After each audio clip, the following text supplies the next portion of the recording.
Bonsoir à tous et bienvenue chez les experts. Voilà, donc votre émission où vous pouvez poser des questions juridiques. Donc vous pouvez exposer votre affaire en tout anonymat. Nos avocates sont là pour vous répondre. Et nous avons avec nous ce soir Maître Setama et Maître Limoussine. Bonsoir. Bonsoir. Comment allez-vous? Très bien, merci. Très bien, d'accord. Bon, une fin de journée, comme une fin de journée, hein, donc on a tous envie de se reposer un petit peu et puis de se laisser aller. D'accord. Nous attendons des questions très sympathiques ce soir. Ok, alors Avec ce soir, beaucoup on va se laisser aller, on va être tranquille et puis on va attendre vos sympathiques questions. Donc vous pouvez nous appeler au 02 62 566 566. Et comme je vous l'ai dit, vous exposez votre affaire, c'est anonyme, donc je ne vais pas vous demander votre nom. Et donc nos maîtres vont vous répondre. Alors on va commencer avec une petite question qu'on a eu juste en début d'émission. Ça concerne un patrimoine, donc un terrain plus précisément. Donc c'est une question de Cédric et Wafa. Donc ils ont donc hérité d'un terrain, tous les terrains alentours sont des héritages et le voisin d'à côté a construit son mur sur une partie de leur terrain qui est déjà bornée. Alors qu'est-ce qu'on peut faire? Alors justement, ce que je retiens, c'est que le terrain est déjà borné. Alors si le terrain est déjà borné, c'est la condition. Terrain borné, à ce moment-là, ils peuvent, dans le cadre d'une procédure devant le tribunal de grande instance, du lieu donc de là où il se trouve, eh bien, engager une procédure en revendication de propriété pour la partie donc du terrain qui est empiétée puisqu'il y a une construction sur le terrain. En revanche, mes conseils sont adaptés uniquement si on a un bornage. S'il n'y a pas de bornage, il faut d'abord procéder au bornage pour permettre de délimiter les parcelles concernées. Et à l'issue donc de ce bornage judiciaire qui indiquera où se trouve la limite de chaque parcelle, on pourra donc identifier l'assiette de l'empiètement, c'est-à-dire la surface qui a été empiétée par l'autre voisin, et en l'occurrence engager la procédure que je vous ai évoquée au début. Donc la condition pour aller tout de suite faire la réclamation de la parcelle, bornage. S'il n'y a pas de bornage, on fait d'abord le bornage et ensuite on fait la réclamation. D'accord, très bien. Voilà. Donc Cédric, Wafa, donc vous avez votre réponse. Voilà, donc merci Maître Setama. Et on va commencer donc avec un premier appel. Bonsoir. Bonsoir. Bonsoir. Bienvenue chez les experts. Bonsoir monsieur. Bonsoir. Voilà, ma question, c'est pour un bornage de terrain, par exemple. J'entends plus. Oui, si, nous on vous entend très bien. Ok. Parce que j'ai un bornage de terrain, par exemple, et cette zone n'était pas constitutive à cet endroit-là. D'accord. Et il a été inspecté, cette personne-là. Et que cet endroit, il n'y avait pas le droit de, si c'était un terrain agricole. Et cette personne-là, il n'y a pas le droit, je ne comprends pas pourquoi la loi, il suit les gens parce que cette zone qui construit des maisons, il n'y a pas le droit. D'accord. Alors, est-ce que vous pouvez formuler exactement votre question, s'il vous plaît? En fait, madame, c'est un terrain agricole. Et cette personne-là, il débat pour avoir un contrat de construire la maison. D'accord. Et les autres personnes pays dehors qui plantent à d'autres qui a le droit pour construire cette maison et nous rayonner, que nous n'avons pas le droit. D'accord. Ok. Donc c'est votre terrain qui est agricole et l'autre personne, son terrain est aussi agricole? C'est une zone il peut faire une maison bois dessus, mais il ne peut pas monter une maison en dur. D'accord. Et donc votre question, c'est pourquoi vous n'avez pas le droit? Voilà. D'accord. Alors est-ce qu'on peut... C'est pas normal de tout ça? Oui, bonsoir monsieur. Je vais essayer de vous répondre parce que là, c'est pas très clair dans ce que vous nous indiquez. Donc, si j'ai bien compris, vous êtes voisin avec un terrain et vous êtes dans une zone agricole et vous nous dites que votre voisin, lui, a pu construire une maison de type bois. Et vous, en revanche, on ne vous aurait pas autorisé à construire quelque chose. Alors, je ne sais pas si, d'abord, question urbanisme, vous nous entendez? Vous êtes toujours là, monsieur? Il a raccroché, d'accord. Alors, il nous écoute certainement. C'est pas grave, je vais continuer. Voilà. Bon, si j'ai bien compris, monsieur, il s'agit de 2 terrains contigus qui seraient classés agricoles ou peut-être pas forcément agricoles parce qu'en même temps, il nous indique que son voisin a pu quand même construire une maison de type bois et que lui, peut-être, aurait-il voulu essayer de construire une maison de type béton et il n'aurait pas eu l'autorisation. Alors je ne sais pas si quand il nous dit cette information, cette autorisation a été demandée au travers par exemple d'un dossier de permis de construire ou pas, parce que si tel n'est pas le cas, en fait c'est juste peut-être des démarches qui n'ont pas été vraiment formalisées au niveau administratif, notamment par le dépôt d'un permis de construire. Je recommanderais donc à notre auditeur de quand même se rapprocher des services de l'urbanisme de la commune dans laquelle il habite et bien voir au niveau cadastre quelle est la situation d'urbanisme de son terrain et de celui de son voisin parce que je ne suis pas sûre qu'il ait à ce stade de sa question peut-être déposer, en tout cas se renseigner au niveau du service urbanisme de la mairie ou en tout cas déposer un permis pour savoir si effectivement nous sommes bien dans les mêmes conditions du terrain de son voisin et le sien. Donc je ne sais absolument pas si c'est les mêmes conditions parce que parfois effectivement les conditions d'urbanisme peuvent changer même si ce sont des terrains vraiment très proches. Là, il faut vraiment qu'il se rapproche du service d'urbanisme. Et si jamais il avait déjà posé ce genre de questions, est-ce qu'il a déposé un permis de construire ou pas? Quelles étaient les raisons pour lesquelles son permis de construction, peut-être d'une construction en béton, aurait été refusé? Il faut qu'il regarde tout ceci. Parce qu'à la fois, il nous dit qu'il est dans un domaine, dans un secteur agricole, et à la fois, il y a une possibilité de construire. En fait, une dernière observation, je dirais que je ne sais pas si monsieur est à la qualité d'agriculteur, et son voisin aussi, parce que là aussi, si vous voulez, la situation peut changer. D'accord, ok. Donc il y a plusieurs paramètres. Oui. Plusieurs paramètres à prendre en compte. Donc voilà, monsieur, on espère que vous avez eu la réponse à votre question de l'autre côté de votre téléviseur. Donc on va avoir un appel, un nouvel appel. Voilà, donc bonsoir. Oui, bonsoir. Bonsoir, bienvenue chez les experts, madame.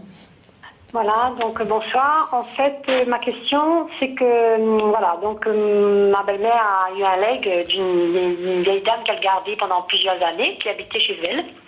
D'accord. Et cette dame, elle est morte depuis déjà plus de 10 ans. Ça fait 13 ans exactement. D'accord.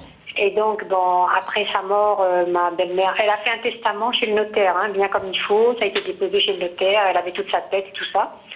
Et donc, elle a légué ses économies. Mais elle n'a pas mis dans son legs que c'était un legs universel. Donc, c'était le mot qui manquait. Donc, elle a fait des réclamations auprès du notaire depuis déjà plus de 10 ans, tout le temps, pour essayer de récupérer ce qui lui était dû. Et jusqu'à ce jour, elle n'a rien. Donc, moi, je voulais voir s'il y avait un délai déjà comment on appelle ça, un délai de prescription ou un délai où il y avait l'obligation de lui verser son dû. Et est-ce qu'il y avait vraiment l'obligation de chercher tous les héritiers de cette dame? D'accord. Alors, bonsoir madame. Bonsoir. Alors, je reprends ce que vous venez d'indiquer pour être bien sûr de restituer l'information que vous m'avez donnée. Donc, dans un premier temps, donc, votre belle-mère est bénéficiaire d'un legs de la part de quelqu'un dont elle s'occupait. Le dossier se trouve chez un notaire puisque ce legs s'est fait par l'intermédiaire d'un testament. Oui. À ce jour, une dizaine d'années après, votre belle-mère n'a pas pu récupérer le testament, ce qui contenait le testament, tout simplement. C'était les économies bancaires, en fait. C'était les économies qu'il y avait sur ses comptes. Hein. D'accord. Et donc, les économies bancaires, puisque, d'après ce que j'ai cru comprendre, le notaire recherche si la personne donc, qui a légué ses économies donc, à votre belle-mère n'avait pas d'héritier. Est-ce que c'est bien cela ? C'est tout ça, oui, effectivement. Voilà. Alors, mais bon, il ne recherche pas. Le problème, c'est qu'il ne cherche pas. D'accord. Alors, madame, il faut quand même savoir une chose. C'est lorsqu'on est bénéficiaire d'un testament, d'un legs, le notaire a effectivement l'obligation de rechercher, avant de distribuer, avant d'exécuter le testament, s'il n'y a pas d'héritier. Pour cause, parce que les héritiers donc, ont une part sur le bien, même si la volonté du défunt était de donner les économies, en l'occurrence, puisqu'il s'agit de cela, donc, à une personne désignée, mais le donataire ne peut donner qu'une partie de ses biens. C'est la raison pour laquelle le notaire recherche les héritiers. Alors maintenant, c'est vrai, et là je suis d'accord avec vous, le délai écoulé est extrêmement long. Il faudrait, dans ces conditions, vous rapprocher de ce notaire pour obtenir les explications. Autrement, si vous n'arrivez pas à obtenir un rendez-vous pour avoir ces explications, vous pouvez donc lui faire une lettre en recommandé avec accusé de réception. Ma foi, on est toujours obligé de passer par ce type de procédure parce que c'est ce qui permet de démontrer par la suite que vous avez effectivement fait effectuer des démarches auprès du notaire et que celui-ci ne vous a pas répondu. Cela vous permettra par la suite, et pour le cas où le notaire ne vous donne aucune réponse, aucune explication à sa position adoptée depuis de nombreuses années, éventuellement de faire une action auprès du tribunal pour faire convoquer le notaire et lui demander d'exécuter ce testament. D'accord. Voilà ce que vous pouvez faire. Mais dans un premier temps, établissez la preuve que vous avez effectué des démarches auprès du notaire et que ces démarches ont été vaines. Voilà. D'accord. Donc, mais c'est vrai que dans ces cas-là, il n'y a pas de délai réel où on a obligation de justement procéder à cette, comment dire, à cette obligation de lui verser son legs. Écoutez, il y a une ouverture de testament d'après ce que je comprends et des informations que vous me donnez. Il semble que le notaire soit en train d'effectuer des investigations pour identifier d'éventuels héritiers. À partir de ce moment-là, on est dans l'exécution donc d'un testament. On ne peut pas vous opposer un délai pour vous dire, voilà, on ne peut plus vous donner l'argent qui revient en l'occurrence à votre belle-mère, tout simplement parce que le temps s'est écoulé. Puisque vous avez effectué les démarches dans les temps, maintenant, le notaire, il prend son temps. Il faut aussi que, bien évidemment, on prenne en compte eh bien, que les obstacles qui ont fait que votre belle-mère n'a pas été destinataire des fonds qui lui reviennent, eh bien, ne résulte pas de son fait à elle, mais du notaire. Alors maintenant, moi, je ne sais pas dans quelle mesure le notaire est responsable du délai écoulé. C'est la raison pour laquelle il faut d'abord identifier les difficultés avant donc d'effectuer d'autres démarches, notamment celles judiciaires. Mais est-ce que le notaire a bien l'obligation de retrouver les héritiers? Il doit rechercher les héritiers, mais il ne peut pas mettre 107 ans pour le faire. Voilà, ben c'est ça. Ah, donc, voyez quand même, faites le point. Vous savez, parfois, quand par défaut de communication, on se pose plein de questions et il n'y a pas de réponse, et puis on interprète comme on le souhaite. En revanche, quand on prend la peine donc de rétablir la communication, on comprend mieux les choses. Alors faites-le, s'il vous plaît. D'accord, merci beaucoup. Bonne soirée, madame. Merci, au revoir. Merci, bonne soirée. On prend donc un appel suivant. Bonsoir. Ah, oui.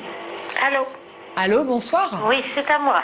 Alors, s'il vous plaît, est-ce que vous pouvez éteindre les appareils qui sont derrière vous, éventuellement télévision, radio, aspirateur Il faut éteindre tout. Oui, s'il vous plaît, parce qu'on entend le bruit, en fait. Ah, ça c'est le bruit de mon congélateur. Ben écoutez, c'est simple, je vais me mettre dehors. D'accord, très bien. Excusez-moi, c'est mon congélateur qui ronronne. Voilà. Pas de souci. Alors, j'ai une question à vous poser. Elle ressemble un peu à le problème de l'auditeur précédent, pas celui-là, celui d'avant. Alors voilà, nous avons un terrain familial qui a été parcelé dans les normes, je veux dire, comme il le fallait, fait chez un notaire et tout ça c'est fait, mais c'est dans une zone agricole. D'accord. Et dans cette zone agricole, pas seulement notre terrain, autour de nous, dans toute une zone agricole, il y a des maisons qui se construisent avec l'aval de Monsieur le maire.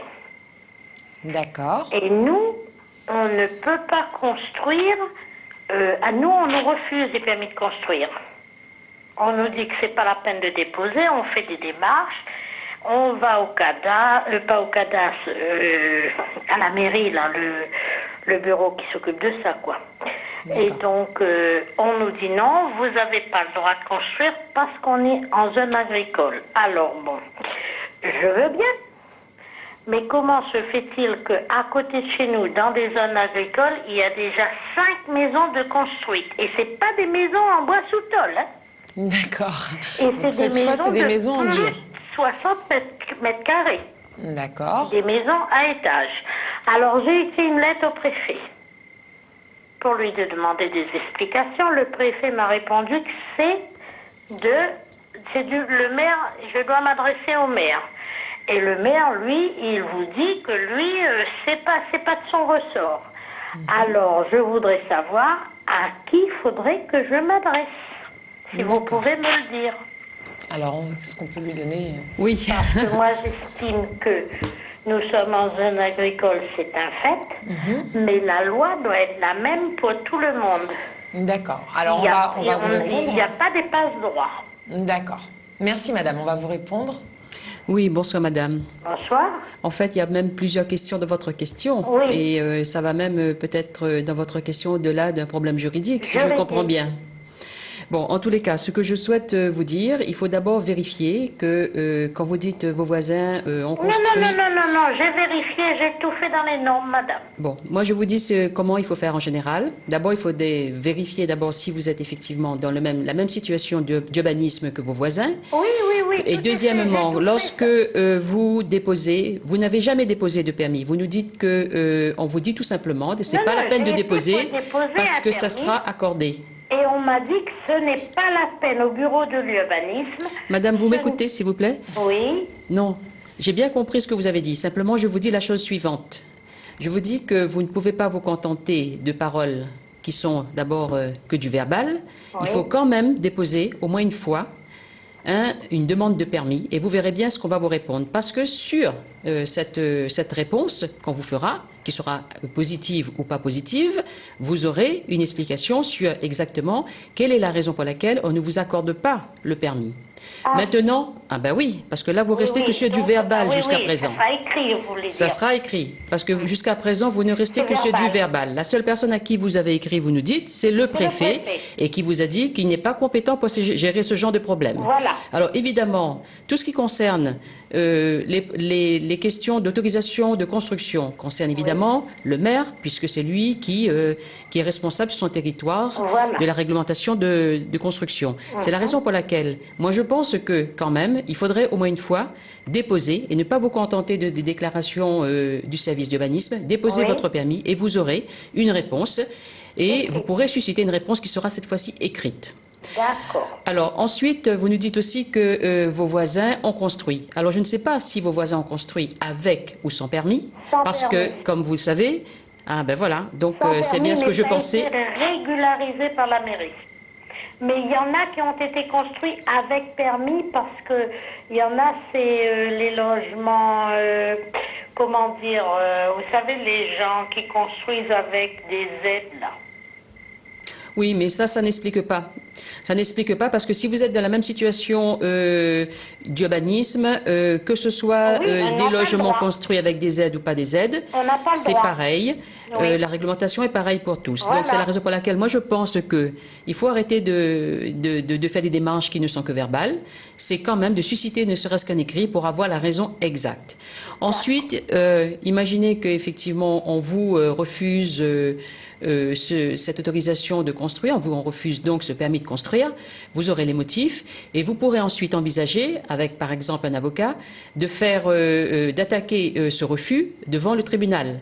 Mais pour le moment, vous ne pouvez pas attaquer quoi que ce soit comme décision de la commune puisque vous n'avez que du verbal avec vous. Pour le moment, vous n'avez pas fait de démarche écrite, vous n'avez fait que des démarches verbales. Moi, je pense, madame, qu'il faudrait quand même commencer par faire quelques écrits et c'est souvent le cas. Souvent, on ne pense pas, on fait des démarches, on va voir des bureaux, mais on ne fait pas des écrits pour susciter une réponse. Il faudrait commencer par cela, je pense. D'accord.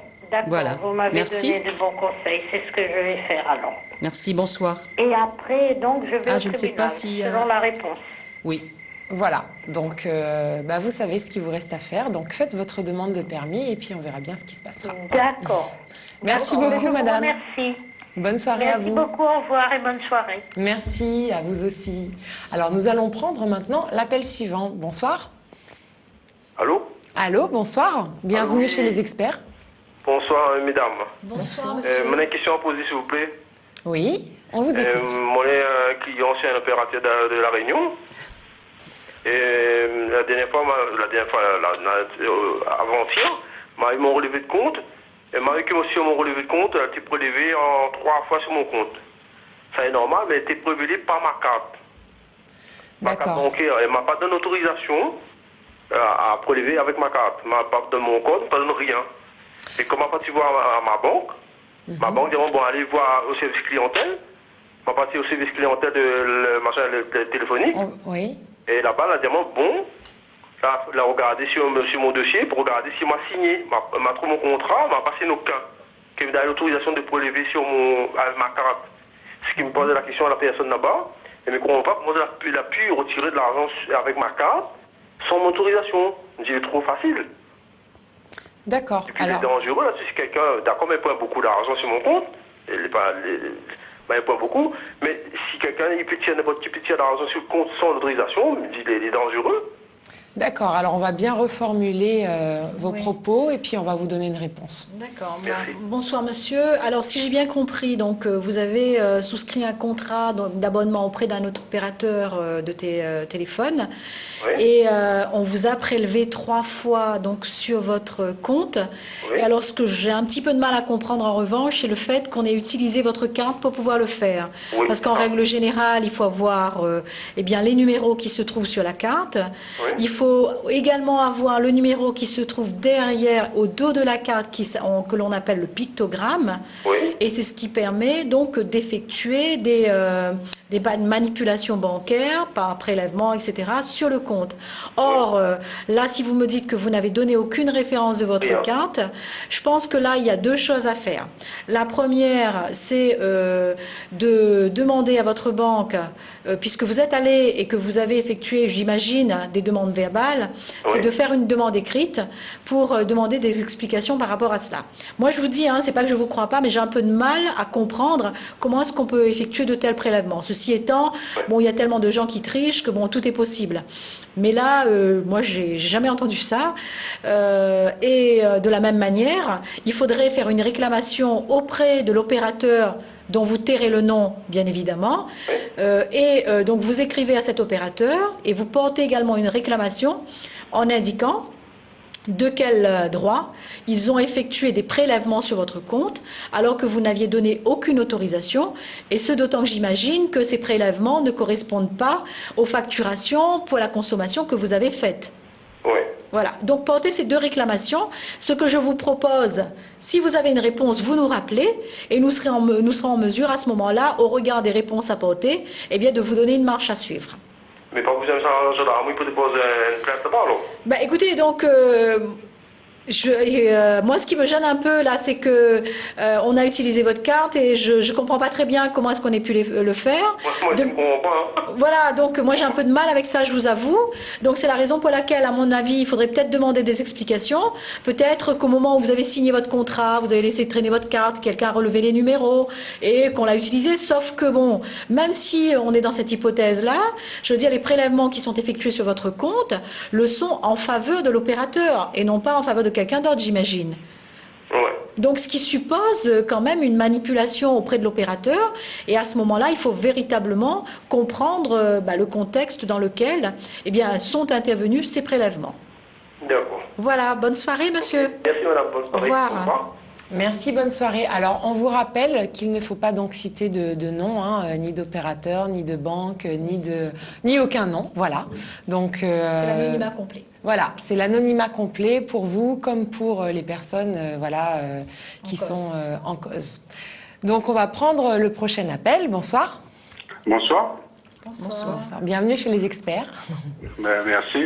Alors, j'ai une petite question, s'il vous plaît. Je ne sais pas à qui je dois m'adresser. Alors, j'ai ma mère qui est décédée, ça fait 14 ans de cela, d'accord? D'accord. Et elle avait plusieurs frères et sœurs, mais ses frères et sœurs, eux, ils ont eu chacun leur morceau de terrain. Et elle n'a rien eu. Je voudrais savoir, est-ce que moi, en tant qu'enfant, est-ce qu'il y a prescription ou est-ce qu'il y a encore possibilité de voir si comment dire, nous les enfants, parce que bon, on est plusieurs frères et sœurs aussi, on peut faire des démarches pour pouvoir acquérir, je sais pas moi, soit un terrain ou quelque chose comme ça. D'accord. Oui, bonsoir monsieur. Je voudrais, Bonsoir. avant de vous répondre, bien comprendre. Vous avez dit que votre maman est décédée. Voilà. Depuis combien d'années? 14 ans. Depuis 14 ans. Et donc, ça veut dire que l'héritage dont vous nous parlez, c'est-à-dire le partage de l'héritage, remonte à bien avant son décès. Voilà. Et en fait, ce qui fait que... Elle aurait été oubliée. Ma mère, elle, en tant que vivant, d'accord, quand ma grand-mère a fait le partage, apparemment, elle a fait le partage avec tous les autres enfants, mais elle n'a rien reçu. D'accord.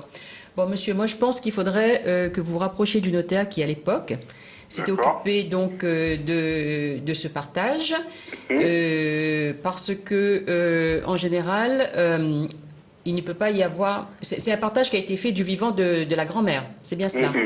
Voilà. D'accord. Alors, ce partage, à l'époque, il faut bien voir les circonstances dans lesquelles le notaire était amené à rédiger cet acte de partage.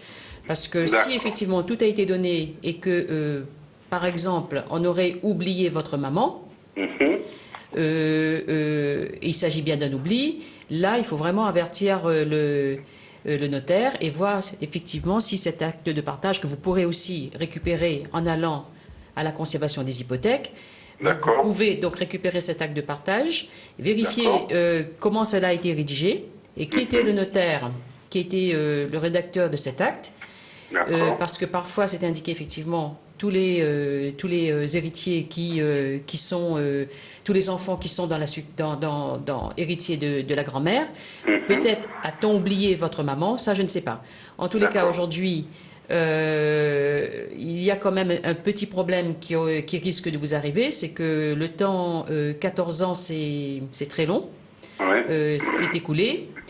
Votre maman est décédée depuis plus de 14 ans, moi je crains qu'il y ait peut-être un problème. Simplement, ce qu'il faudrait faire très rapidement quand même, c'est vous rapprocher de ce notaire et signaler que votre maman n'a rien eu. Parce que parfois, il peut arriver des oublis, volontaires ou pas volontaires, de la grand-mère, j'entends, ou peut-être involontaires aussi du notaire, je ne sais pas, mais je pense qu'il faudrait vite quand même faire quelque chose. D'accord. Et pour avoir le nom du notaire, parce que bon, moi, apparemment, j'étais encore tout jeune, d'accord, mais comment il faut que je fasse pour trouver ces traces quel ou quel notaire qui a effectué ces partages? Je vous l'ai dit tout à l'heure. Hein. En fait, ce que je vous conseille, c'est d'aller à la conservation des hypothèques.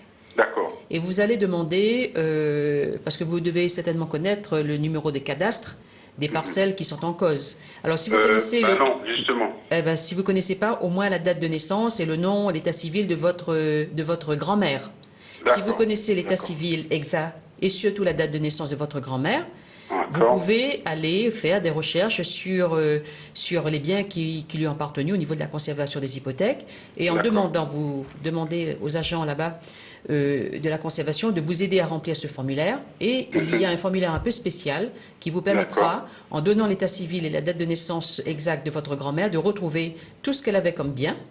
Et également, ça c'est la première étape de formalité à effectuer, une fois que vous savez quels étaient les biens, vous avez un deuxième formulaire à remplir afin de demander, cas par cas, les actes qui figurent sur ce relevé.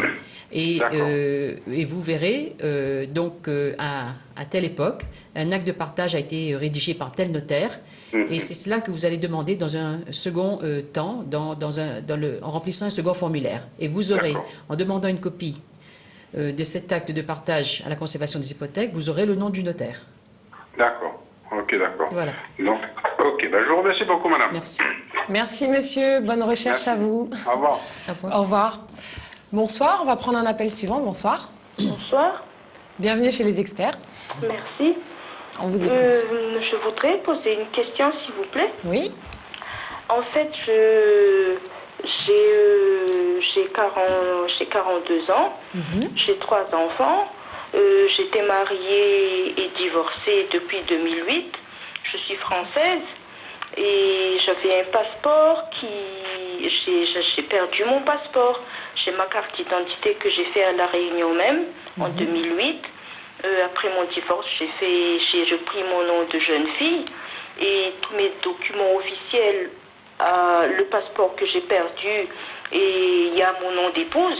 Donc, quand le divorce était prononcé, j'ai voulu reprendre mon nom de jeune fille.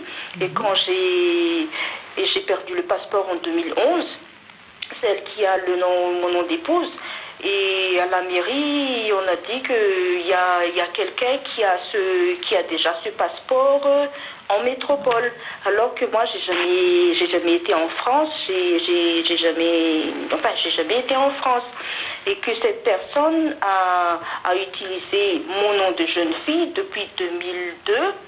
Et 2 ans après, ils sont retournés à la sous-préfecture de Draguignan, comme quoi la sous-préfecture se sont trompés sur le sexe de la personne, donc ils ont modifié. Et du coup, moi ici, quand j'ai perdu le passeport, il y avait mon nom de jeune fille, mon nom d'épouse, pour prendre mon nom de jeune fille avec comme ma carte d'identité. Et jusqu'à maintenant, je monte, je descends à la sous-préfecture de Saint-Paul. Il y a une dame qui s'occupe de ça, mais à chaque fois, elle dit que il n'y a jamais rien, que je sais pas du tout quoi faire. J'ai ma carte d'identité, mais du coup, je peux pas voyager du tout. Ma famille est à Madagascar. Mes parents sont vieux et malades. Je peux même pas, s'il arrive quoi que ce soit, je peux même pas y aller. Donc ça dure depuis 2011 jusqu'à maintenant, j'ai toujours pas mon passeport. D'accord, ok. Donc on va essayer de répondre à votre question. Oui, alors bonsoir madame, je pense que vos difficultés elles sont essentiellement d'ordre administratif. Donc ce qu'il faudrait, moi je ne sais pas exactement les raisons pour lesquelles le service de la préfecture refuse de vous délivrer ce passeport, mais je pense qu'en règle générale, si le dossier est complet, il n'y a pas de difficulté à ce que les formalités pour l'établissement d'un passeport soient refusées. Vous êtes donc d'origine malgache et vous avez donc la nationalité française. En comme fait, vous le savez. Ma maman est malgache et mon père il est mahorais. D'accord, mais vous êtes française. Vous avez la nationalité française ou pas, madame? Oui, j'en ai. Voilà, donc dans ces conditions, quand vous récupérez votre acte de naissance, vous le récupérez à Nantes. Oui, je le fais 2 ans chaque année. Oui, mais je veux dire, lorsque vous avez fait votre demande de passeport, votre dossier il est complet. Oui. Alors, dans ces conditions, si vous n'avez pas de réponse pour établir un nouveau passeport, ce que je vous conseille de faire, c'est de demander des explications écrites. Et à ce moment-là, lorsque vous avez ces explications écrites, vous nous rappelez, vous nous indiquez, parce que la préfecture sera en mesure de vous répondre et vous dire exactement les raisons pour lesquelles on refuse de vous délivrer un passeport. Moi, je ne peux pas m'avancer sur les simples explications que vous me donnez, parce que je pense que les informations que vous nous donnez ne sont pas complètes. Parce que je ne vois pas un service de la préfecture à refuser un passeport, sauf quand il y a une difficulté, mais la difficulté, en règle générale, elle est identifiée. Donc, demandez les explications écrites. Lorsque vous les avez, eh bien, soit vous nous rappelez ou vous vous rapprochez d'un avocat pour éventuellement exercer un recours pour le cas où le motif qu'on vous donne n'est pas suffisant. Mais en tout état de cause, à mon avis, il faudrait d'abord connaître le motif pour lequel on vous refuse ce passeport. Et là, visiblement... j'ai demandé à chaque fois que je me... Oui, allô? À chaque fois que je me rends à Saint-Paul, oui. La dame me dit toujours qu'elle va relancer et je lui montre à chaque fois, je lui montre mon certificat, mon acte de naissance récent de moins de 3 mois. Oui. Je lui montre tous mes documents, tous les documents nécessaires pour que je puisse avoir le passeport. Oui. Mais à chaque fois, elle me dit que je sais pas, comme si elle ne trouve pas, elle ne sait pas où c'est l'autre personne qui a usurpé l'identité. Alors ça c'est un fait, madame. Je veux dire, madame, il faut pas confondre. Alors vous avez un problème, enfin. Je ne sais pas, c'est vous qui le dites, un problème d'usurpation d'identité que vous pouvez résoudre en déposant plainte, parce que bon... j'ai déposé plainte. Voilà, mais maintenant, donc, votre difficulté, c'est l'établissement d'un passeport, et je vous indiquais, je vous ai bien écouté, à aucun moment vous ne donnez de raison au fait que la préfecture n'établisse pas ce passeport. Dans ces circonstances, muni de la preuve du dépôt de votre demande de passeport, vous écrivez au service concerné et vous leur demandez des explications. Je pense que c'est ce qu'il y a de mieux à faire. Parce que là, si vous me dites qu'à chaque fois vous demandez et on vous dit on relance, je pense qu'on va relancer longtemps. Maintenant, il faut un petit peu agir et demander des explications écrites. D'accord ? D'accord. Mais là, là-bas, ils disent déjà que c'est une usurpation d'identité parce que moi, je suis ici et qu'ils ne trouvent pas la personne qui a utilisé le nom. Mon nom de jeune fille qui est en métropole, ils ne savent pas où est-ce ou si cette personne est toujours en métropole ou non. Et donc là, je suis coincée. Eux, ils ne trouvent pas. Je ne sais pas. Ils disent qu'il y a une enquête et moi, je vois pas du tout d'enquête qui avance normalement. Madame, est-ce que vous avez, madame, tout ce que vous me dites là, est-ce que vous avez un écrit qui prouve tout ce que vous dites actuellement ? Non. Bah alors faites ce que je vous dis, madame. Parce que si vous voulez par la suite exercer un recours, il vous faut tout de même des écrits. Et ce n'est pas en discutant, en rapportant ce qu'on vous dit que vous allez avancer. Parce que malheureusement, si vous devez faire un recours, vous n'allez pas pouvoir apporter la preuve de ce que vous dites. Établissez un dossier dans lequel il y a des preuves que l'autorité préfectorale ne vous donne pas votre passeport alors que vous avez un dossier complet. Faites-le, madame. D'accord. Voilà. Bonsoir. Merci beaucoup. Je vous en prie. Au revoir. Merci beaucoup, bonsoir. Donc dans tous les cas, en fait, dans la majorité des cas qu'on entend, pensez toujours à demander un écrit. Hein. Parce qu'en fait, la difficulté, c'est que bon, c'est vrai que lorsque les gens ils échangent, ils vont dans un bureau, et je ne doute pas un seul instant qu'on leur dise non, quand on veut pas leur donner quelque chose, il y a des difficultés, mais les gens ont des droits, ils peuvent exercer des recours, sauf qu'on exerce des recours que sur des documents. Si on n'a pas de preuves, si on n'a aucun élément, je veux dire, on va devant un tribunal, on aura beau dire, voilà, moi je suis allé devant dans un bureau, m'a rien donné, sauf que bon, où est la preuve? Le juge, il juge par rapport aux éléments du dossier. Il ne peut pas juger comme ça sur des dires. Voilà. Ok, très bien. Donc on va prendre le prochain appel. Bonsoir. Oui, allô, bonsoir. Bienvenue chez les experts. Vous m'entendez, c'est bon? Oui, on vous entend très bien. Bon, voilà, j'appelle concernant une servitude de passage. Une servitude de passage. Pardon. Voilà. La seule Voilà, mon père, en fait, il nous a donné à moi et mes frères chacun un terrain, une parcelle de terrain. Moi, je suis dans un fond enclavé, donc voilà, il y a une servitude de passage pour me servir pour rentrer chez moi. Donc, mon frère, lui, il a fait appel une deuxième fois à le géomètre pour remettre d'autres mesures. Donc, il a modifié le traçage. Et j'ai du mal à rentrer avec ma voiture chez moi. Très bien, d'accord. Donc on peut répondre. Oui, bonsoir monsieur. Donc vous avez hérité de votre papa, vous et votre frère, d'un terrain qui a été divisé. Et comme vous êtes un fonds enclavé, votre terrain se trouve à l'arrière, dans le partage, votre papa, avec le notaire, ils ont organisé donc une servitude de passage pour que vous puissiez rentrer et sortir de chez vous. Voilà. Alors, lorsqu'il a fait cet acte de partage, certainement était joint un acte certainement dressé par le géomètre qui délimite les différentes parcelles avec l'emplacement de cette servitude de passage qui vous conduit chez vous. Voilà. Mais il y a bien ces documents. En fait, il a fait appel une deuxième fois au géomètre sans nous constater. Qui ça, votre papa ou votre frère? Rien du tout. Qui ça, donc, votre papa ou votre frère? Oui, mon frère. Oui, mais ce qui compte au départ, c'est quand même ce qui a été partagé, parce que il n'a pas respecté les mesures. Eh bien voilà, c'est ça le problème. Il doit respecter ce qu'il a reçu de votre papa, comme vous devez respecter également ce que vous avez reçu de votre papa, parce que cet acte de partage a créé une servitude que l'on dit conventionnelle.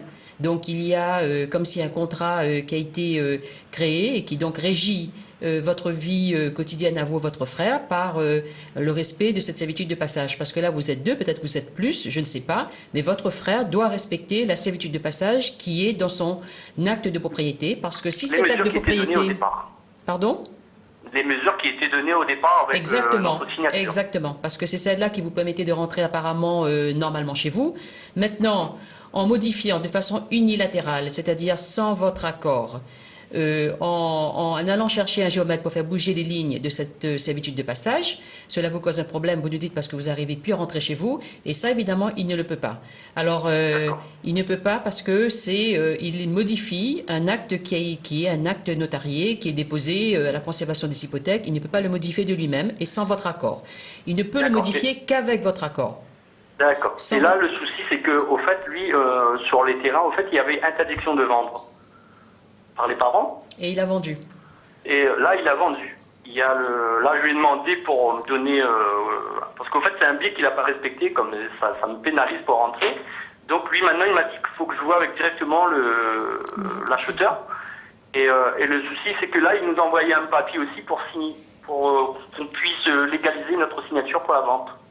Bah écoutez, s'il n'a pas le droit de vendre parce que c'était écrit dans l'acte de partage, il faut respecter la volonté du défunt, c'est-à-dire votre père. Sinon, certainement, il n'aurait pas donné ce bien dans ces conditions-là. C'est lui qui a imposé effectivement, il était en droit d'imposer effectivement cette condition, c'est-à-dire la condition de ne pas vendre. Aujourd'hui, si vous n'êtes pas d'accord, vous n'êtes pas obligé de signer cet accord. Parce que je suppose aussi que peut-être même qu'il est en train d'aller plus loin, peut-être même qu'il est en train d'essayer de parcelliser le morceau qu'il a eu, je ne sais pas. En tous les cas, moi ce que je pense, c'est que si vous n'êtes pas deux choses, la modification de l'assiette de la servitude de passage ne peut pas être faite sans votre accord. Pareillement, la vente ne peut pas être faite sans votre accord puisque vous nous dites qu'il y a une clause toute spéciale qui a été mise par votre papa dans l'acte de partage dont vous êtes héritier. Et en tous les cas, je pense aussi qu'il le sait très bien parce que le notaire, certainement qui l'a contacté, a dû bien attirer son attention sur ces difficultés. C'est la raison pour laquelle il est en train d'essayer d'avoir avec vous un accord écrit lui permettant d'aller plus loin dans son opération de vendre. Donc vous êtes tout à fait dans vos droits lorsque vous voulez refuser. D'accord. Et là, il m'a dit, la dernière fois quand on lui a demandé, là, il nous a dit de toute façon, c'est pas la peine de signer vu qu'il a pu vendre son terrain. C'est bizarre. Alors là, vous m'étonnez parce que... il m'a dit. Vous m'étonnez parce que si vous voulez, le notaire a quand même pour habitude de vérifier l'origine de propriété. Donc votre acte de départ, c'est-à-dire l'acte de donation-partage de votre papa, il aurait certainement vu cette clause qui est quand même spéciale. Donc peut-être joue-t-il, je ne sais pas, peut-être qu'il vous dit quelque chose qui n'existe pas, peut-être qu'il l'a pas encore fait, mais en tous les cas, si vous voulez avoir le cœur net et que vous souhaitez avoir vraiment une connaissance finale de si ce terrain a été vendu ou pas, vous vous rendez à la conservation des hypothèques en donnant ou bien le numéro de cadastre du terrain de votre frère ou bien en donnant son état civil complet et vous verrez bien si effectivement là il y a eu une mutation concernant ce terrain. Avec toutefois un petit bémol, c'est qu'il y a toujours un délai d'attente et la conservation des hypothèques n'est pas toujours à jour si cette mutation, en fait, cette vente de votre frère était venue assez récemment. D'accord. Moi, en fait, à l'époque, j'avais besoin d'un prêt, donc on m'avait demandé que les parents signaient pour l'interdiction de vendre. Pour moi, à l'époque, mes parents, en fait, ils ont signé. Peut-être c'est pour cela aussi qu'il a pu vendre, quoi. Les parents, ils n'ont pas signé pour mon frère. Ah, ben voilà. Mais bon, ce que je vous conseille, donc, c'est quand même d'aller vérifier. Oh, ben, si vos parents sont encore là, vous pouvez leur demander. Moi, je crois que vous aviez plus de parents. Mais eux, ils n'ont rien signé pour mon frère. Bon, ben, écoutez, c'est peut-être du bluff ou peut-être que c'est vrai. En tout cas, pour savoir si c'est vrai ou pas, comme je vous ai dit, renseignez-vous au niveau de la conservation des hypothèques et récupérez les actes. D'accord, voilà. Je verrai ça comme ça. Bonsoir, monsieur. Ben, merci bien. Bonne soirée à vous. Merci, bonne soirée à vous. Alors c'était au revoir. C'était notre dernier appel pour ce soir. Donc merci Maître Setama, merci Maître Limousin.